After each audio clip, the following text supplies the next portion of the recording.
If people don't like what you're saying, they'll leave. If they're not interested in what you're selling, they'll leave. And that's okay. Welcome to Honest E-Commerce, where we're dedicated to cutting through the BS and finding actionable advice for online store owners. I'm your host, Chase Clymer, and I believe running an online business does not have to be complicated or a guessing game. If you're struggling with scaling your sales, Electric Eye is here to help. To apply to work with us, visit electriceye.io/connect to learn more. Now let's get on with the show. Let's be honest today, all of your customers are going to have questions. And what are you doing to manage all those questions? Do you have a help desk for your business? One of our sponsors of today's episode is Gorgias, and Gorgias is the #1 rated help desk for e-commerce. It integrates seamlessly with Shopify. We have installed it on a bunch of stores. It's also used by brands like Movement and Rothy's. And what it does is it takes all of your customer insights and information, brings it into one amazing dashboard so you can solve their problem as quickly as possible. If you want to give Gorgias a try, visit gorgias.link/honest. That's GORGIAS.LINK/HONEST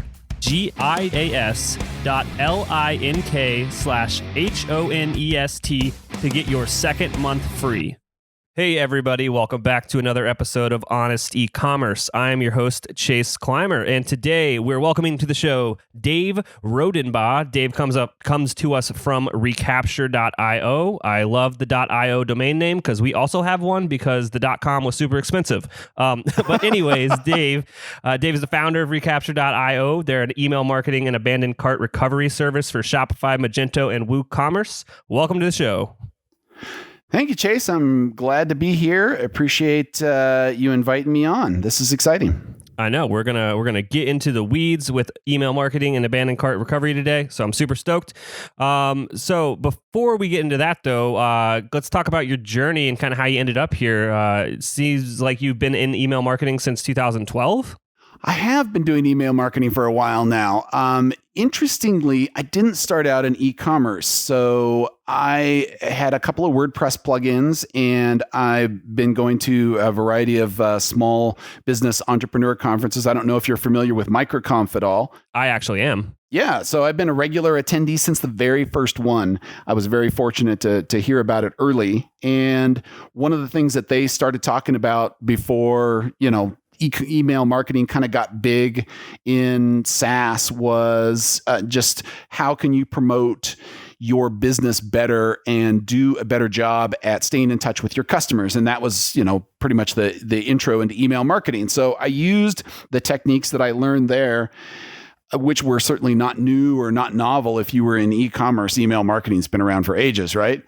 And I got a lot of experience in there, and I found that it was super effective, and learned a lot from a lot of other people that had been doing it a lot longer.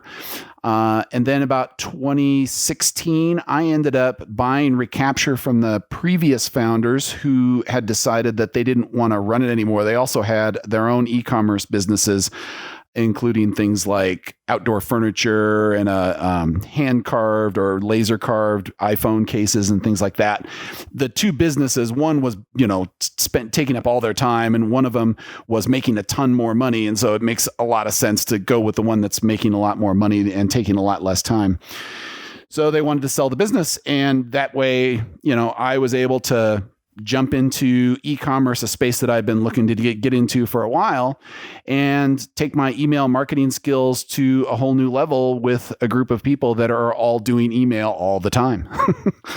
That's awesome. It's funny how you'll learn about a certain subject matter and it not be in your field, but everything relates so easily when it's just business and marketing. All of the things relate. It's just how you apply them to your specific field. Yep. So let's kind of get into some tips for our audience here. So we got small, medium-sized businesses out there. Most of them doing e-commerce on Shopify, I'd guess. I bet you we have a few on other platforms, but we know that your app works on all of them, so we can kind of paint with a broad brush here. So what would you say are some of the mistakes that most people are making with their store's emails? Well, in the 4 some odd years that I've been working on the Recapture platform, I found that there are definitely several things that people seem to be really hesitant to do. One of them is that nobody wants to spend a ton of time on their emails and really get personal. One of the things that we have at Recapture is we have default content. So you sign up for our service and we'll just give you a bunch of pre-generated emails with some reasonable best practices. But as you know, any store can use those emails. So they're kind of written in a very generic sort of way, which is great to get started. But the stuff that really works well is the stuff that's deeply personal, the stuff that really connects with the audience, the stuff that really talks to the end customer and what they're struggling with and what they really want out of this. And maybe, having specific jokes or humor or quotes that, let them know that what they're really looking for. And so that I would say that's like the number one mistake that people are making, is that they're not really spending time either to get to know their audience or take that knowledge and turn around and make your email super personal. Yeah. Because there's tons of brands out there. Like if you look at other really well-known brands in the DTC space, like Chubbies, like their email sequence is completely on point. These folks really know what they're talking about, and they really connect with you. They talk about, it's very much a journey about buying something as simple and as plain as shorts, right? But that personalization is very much lacking on a lot of newer or younger or less experienced stores, in my opinion. Yeah, I mean, taking the time to produce the content is what will elevate your brand, because it comes back to every interaction a customer has with your web store, be it the actual experience on your site or kind of the touch points through email marketing, even SMS marketing these days, all those other channels. It's gotta be on brand, and if it's not quality, it's gonna deter from the brand, and then also make people well, if this isn't if this is broken or ugly or it doesn't make any sense, what else about this product doesn't make sense, and then you're going to lose customers. Right. And even more than that, if you haven't made a connection in an email or a text message and they're just sort of I don't really care about you anymore, then you've already lost them as well, right? I mean, that connection makes a huge difference in trying to generate more sales and having somebody retain loyalty to your store. Yeah. And I think, there's probably a perception that, you said that creating that content is a big deal, but I think everybody thinks that creating this personalized content takes a ton of time. It doesn't. I've got 7 questions that I'll ask somebody, and those 7 questions are, pretty straightforward. Like, what kind of a demographic are you trying to target here? How much do you really know about your customers? What do they really hope to get out of your product? What makes your product unique? Are there specific questions that they ask all the time that, when they're trying to buy your product, that they're always going to have those questions, or there's at least a set of those questions that they might ask? If you can kind of engage with people with that level of information in emails, I can probably generate a 3 email sequence in about half an hour's time from those 7 questions. It's not like days and days of work, or you have to hire an expert to do this. It's really just some basic empathy and understanding of your audience. Yeah, and it's also it's an extension of your voice and your brand. And, I think a lot of e-commerce brands are starting to do this the right way, and kind of the messaging is coming from the founder or from just a real human entity at the business. So speaking in don't speak like a robot, speak like a human. You're talking to humans. Right. And one of the things that I suggest in the emails to make you sound more human and also connect with your audience is just use humor, because the generic templates that we have sound, a little robotic, not terribly so, but if you crack a joke, or, you're talking with an inside joke about something that your customer would know about, that already creates a human connection between you and them. So there's a lot of easy ways to do that. It really doesn't require hours and hours of work. Yeah, I just think using default content is lazy and it's going to not help as much as just taking the time to do it right. And just, like you said, it doesn't take forever. It takes a little bit of effort. Just do it because it's going to pay dividends in the long run. Right. Yeah. So, but that's a big mistake. People just use the default content, set it and forget it. And if you're just getting started out, maybe that's fine. But if you're making over a couple grand a month in sales, you're leaving stuff on the table, in my opinion. Oh yeah. It's insane to me. Like we'll come into projects all the time with clients and they're like, oh yeah, we're not like really seeing the results from this specific tool. And then like you go look at it and it's like all they did was press install. They didn't do anything. Right. Yeah. Yeah. Tools are useful if you know how to use them, and that's the thing, you have to use them. You can't just buy a hammer and expect a house to be built. Right. Yeah, that doesn't work. Awesome. This episode is brought to you by Klaviyo. Klaviyo knows modern e-commerce is moving fast. Between email, mobile, and web, it can be hard to keep up with consumers and personalize their experience with your brand. Think of Klaviyo as a central command center for all your digital marketing needs. With email marketing, dynamic website content, social retargeting, SMS automation, and more, you'll take back control of the customer experience and own your business growth. That's why it's trusted by over 30,000 brands like Casemate, Kapari, and Brooklinen. Ready to find out how Klaviyo can help your business grow? Visit klaviyo.com to schedule a demo. That's KLAVIYO.com.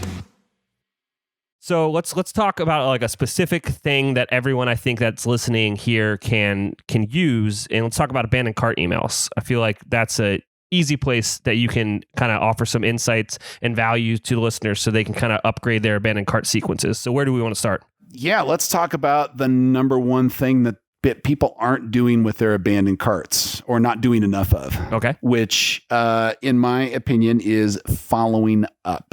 Yeah. So like if you go and set up the default email on Shopify, they'll give you one email that you send out within 24 hours. That's it. Only one. And that's the thing. That's why we always recommend using an extended email marketing platform, because oftentimes people are like, oh, I already got the abandoned cart through Shopify. And I'm like, cool, you're literally leaving 50% on the table. The stats that I have in Recapture shows that it's even more than that. Oh, gosh. So yeah, you do 100% more recovery if you send 3 emails versus sending 1. Yep. So I guess depending on how you're looking at that stat, it could be you're only getting 50% of the total recovery or 100% more. But it depends very much on, how aggressively you're following up. It depends on your audience, right? It depends on the products that you're selling. If you're selling something that is a higher item, a riskier item in the customer's mind, you probably need to follow up even more to get them over the edge. You've got to answer their objections. You've got to have FAQs out there. You got to let them know about your support, and maybe you offer them a discount somewhere down the line. But all of those things happen through follow-up. It's not just magic, but like there's this weird fear that people have, like, I'm sending email to my customers, I'm just bugging them. I really don't know where this comes from, because it's not true, right? Yeah, if they don't want to be on the list, they're not going to be on the list. You know what I mean? And the great thing about people unsubscribing is it like raises your engagements, it raises your open rates. Like you want those people to get off your list. Yeah, I'm super weird. I'm actually excited when I see an unsubscribe, because I'm like, okay, great. That was somebody who my stuff didn't fit. Now, everybody that's left are people that do fit, or at least ones that I hope fit. And, you can talk to them. You can have conversations with them. And like you said, if people don't like what you're saying, they'll leave. If they're not interested in what you're selling, they'll leave. And that's okay. But, I think there's some weird fear out there that says, I have to build this very large list, but I can't send anything to them very often. It's like, that's not the point of the list. What are you doing? Oh, yeah.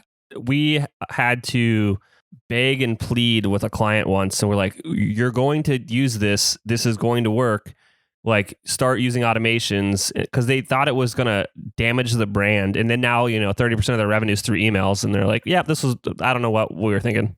Right. And that's not an uncommon fear, unfortunately. I see this with a huge number of recapture customers. They'll come in, they'll set things up, and they came off of Shopify. So they'll just turn on the one email on our platform. And we, have 3 campaigns that set up by default. You can add as many as you want. But having just the one is insane. And for anything, it doesn't matter whether it's just abandoned carts, win-backs, review reminders, anything, unless you're sending out a broadcast, then you don't need that 10 times, right?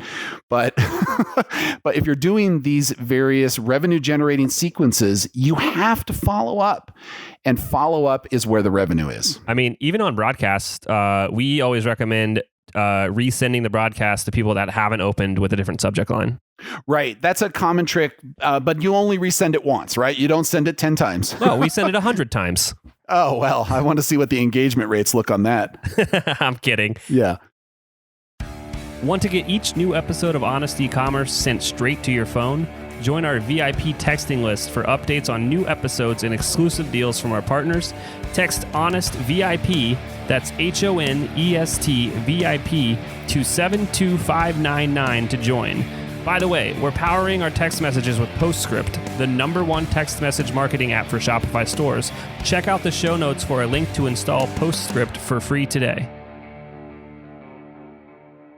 I do have a really specific question. So with the cadence of sending 3 abandoned cart emails, what kind of timelines are we looking at? Is there any recommendations that you can have, or is there anything that it usually skews towards? Well, we usually recommend that you have a 3-sequence follow-up. And so I like to use the mnemonic of 111. So you send it 1 hour after they abandon, 1 day, and 1 week. And that works great as a starting point, but you have to really understand your audience and you have to customize it for the various kinds of products. So what do I mean by that? So we had a fish supplies brand that one of the things that was most commonly abandoned was this antibiotic. And so when people came for this antibiotic, if we did the 1 hour, 1 day, and 1 week, they probably got a fish that's sick at home, and waiting a week to get their discount is crazy. They're putting their own tank at jeopardy. So there's a certain urgency to that. So they set it up so they did 30 minutes, 2 hours, 8 hours, and then 1 day as a follow-up on that for that particular product. And it just crushed. I mean, they probably brought back 33% of those carts doing that for those set of products there. So that was very specific to that kind of product. And I think with certain other kinds of products, like high value products, luxury, anything that might be considered a riskier item to sell, you might want a longer sequence and more emails just to constantly come back to the customer and try to overcome objections. So, I think there's a starting point, but there's a refinement that is based on what you know about your audience and what it is you're trying to sell. Absolutely. I love that you're using the word risk, because your job as a marketer and as just a e-commerce brand owner, your job is risk mitigation. You're selling them a product and they're going to have questions, and those are risks in their mind, and your job is just to educate them. And there's a million ways you can do it. But the easiest one is just in plain writing, explain those, objections and overcome them in the emails. So if you, like you said, a luxury product, you should probably talk about, guarantees and the values and what makes this product worth it. Right. Or have social proof in there of other people that bought this and how much they really loved it, Yeah, that goes so far. Anytime you can use social proof in an abandoned cart email about a specific product, you're probably going to see an uptick. Agreed. Awesome. So abandoned carts, more than one. On the 111 thing, I'm going to start saying that in the future. So thank you for that. Sure.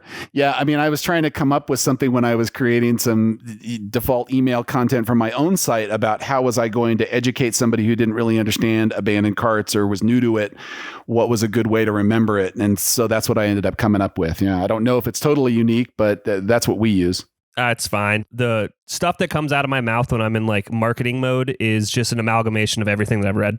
Yeah. So back to email. Let's talk about other types of emails and sequences that you should be setting up for your store and kind of how to go about thinking about it. You mentioned a few before, and I don't know if you want to talk about any of them, but like win-back campaigns or anniversaries, all these plays that increase lifetime value. What are some of those strategies, I guess, that people should be using? Sure. So, the one thing I think that you want to think about when you're setting up email campaigns in general is, how can I provide more value to the customer, or how can I help them get over the concerns and risks that they have about either buying from me for the first time or coming back a second or third or however many times, or how can I just keep my brand in their mind, but in a way that isn't really obnoxious? Because, when I said that there's this fear of sending too much email, you can actually go the other direction. So you can definitely send too much and try to be in their face too often. So there's a balance that you kind of have to strike on that. So what kinds of emails do I see that work? Well, in my experience, obviously abandoned carts, since that's what our service revolves around, it was the very first one we had. But other ones like review reminders. So after somebody has gone and made the purchase, sending an email following up, a week, 3 weeks, 6 weeks, something like that. Just asking them, hey, name, how was product? How was your experience with product? And that way you can get a real honest review back from them. And having honest reviews in your store is actually huge. You don't want just like 38 5-star reviews. If you had 36 5-star reviews and 1 1-star review and 1 3-star review, that actually has way more authenticity to it than having 38 5-star reviews, because then people think that you were just attacked by a bunch of bots, right? Yeah. And, having social proof, like you said, makes a huge difference. So somebody's browsing your product for the first time. They see that this product has been highly rated by 524 other people. They're much more likely to buy it than if nobody's ever rated it before. So having ratings on your store and a means to collect those ratings is huge. It reinforces your sales cycle. It's a virtuous cycle. Oh, yeah. And then getting that review back from that customer, you now just have language from your customer that you can turn around and use in marketing all over the place. Absolutely. Absolutely. But again, it's one of those things.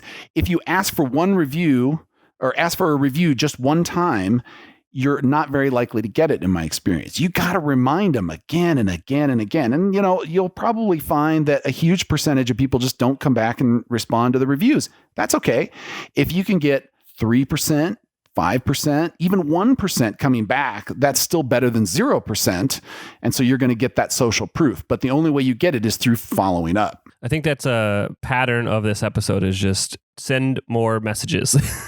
Send more messages. Yes. Another email that we find is really, really valuable to stores is the win back. So this is basically just a reminder to somebody after they've purchased from you to come back and buy again. And why do you want to bother with win backs? Well, you've probably heard something out there along the way where customers that have already purchased from you are like 5 times more likely to buy from you again than those who have never purchased from you in the first place. And I've seen lots of different statistics, but I think that one kind of captures the essence of it in an easy to remember way. They're 5 times more likely to buy again. So how do you get them to buy again? Well, you use win-back emails to say, hey, we haven't seen you in a while. We have some new offerings right now. And then, maybe have an updated catalog link, or you point to a section of your newest releases. And then, follow up a few times, maybe 30 days, 60 days, 90 days, and then offer them discounts at some kind of interval there to get them to come back and spend in your store again. Those are very high value emails. And with existing customers, they have really high conversion rates compared to your own abandoned carts. Yeah, those are great tactics there. Another one that we like to do on our end is we like to do happy birthday emails. It's a little more tricky to get that information, but it pays great because everyone's going to open up an email from a brand that says happy birthday on their birthday. Yeah. The anniversary emails. It could be, very specific anniversaries or just holiday themed. If somebody bought from you on a particular holiday, but the birthday ones are great for certain brands, right? It kind of depends on what you're selling, but the happy birthday. Well, yeah, it does. If you're selling coffins, I think a happy birthday email is probably not going to work so well. Yeah, or sending a happy birthday email about a sick fish. Going back to that one, I don't know if that one would work so well. That's probably not going to work either. No, but yeah, if you can get that birth date information, if they're willing to part with that information, then you can definitely leverage that. That's a good idea as well. Awesome. Is there anything that I forgot to ask you that you think is going to be relevant to our audience? Well, we've talked about this, but I'll say it for like the 17th time. Like you've got to follow up with your customers. And if you're not following up with your customers and you have this fear that you're sending too much emails, if they're not telling you you're bugging them too much, then you're probably not bugging them too much. In fact, there's a great metric that I like to have, and that is if you're actually not seeing unsubscribes from your list that are below 1%, you're probably not sending enough email. And that sounds like I'm being an aggressive marketer, but the truth probably is that you can be even more aggressive than that, and you'll see a higher unsubscribe rate. And that is probably the level of annoyance. But if you look at other brands, those that are being successful, the ones that follow up are the ones that really are making bank. That's amazing. So another one to go with to get the 111 on the abandoned carts. And then if you're not hitting that 1% unsubscribe, you're not emailing enough. That is gold. There you go. Awesome. Now you also have a podcast. Let's give you a plug for that. Let the people know where they can hear you. Sure. I am the co-host of Rogue Startups podcast with Craig Hewitt, and you can check that out if you'd like to hear about startups and SaaS. We also talk about e-commerce and WordPress plugins and other topics for small business founders, and you can reach us at roguestartups.com. We're also in iTunes and Spotify and Overcast. Awesome. And then if anyone is interested in learning more about Recapture, you can just go to recapture.io and check that out. And they actually have an awesome discount code for our listeners. So just recapture.io/honest-ecommerce-special. And you can check out the app and see if it's going to help your store send more messages. Great.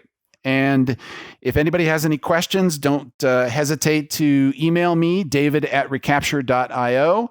And thanks for having me on today, Chase. Absolutely, Dave. Thank you so much. I cannot thank our guests enough for coming on the show and sharing their journey and knowledge with us today. We've got a lot to think about and potentially add into our businesses. Links and more information will be available in the show notes as well.